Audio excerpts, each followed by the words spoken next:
Ganito dito sa amin, ayan, madami kaming mga alagang mga manok.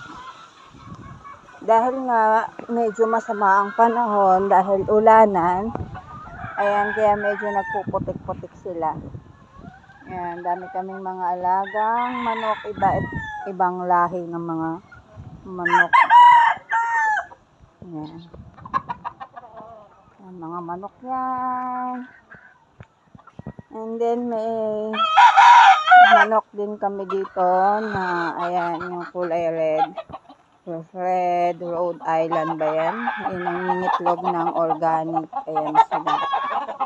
Ayan pa, madami pang manok dun sa loob. And then ito pa yung Red Rhode Island.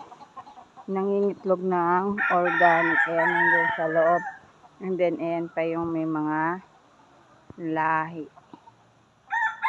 Ayan, dami kami dito mga manok.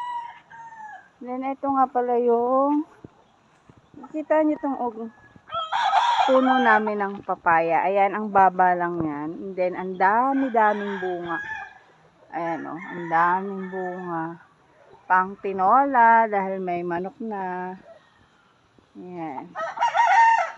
Ayan, may epal yung aming mga alagang aso.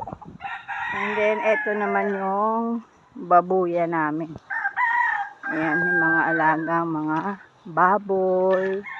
And then, ayan doon. Ayan, ganyan lang siya.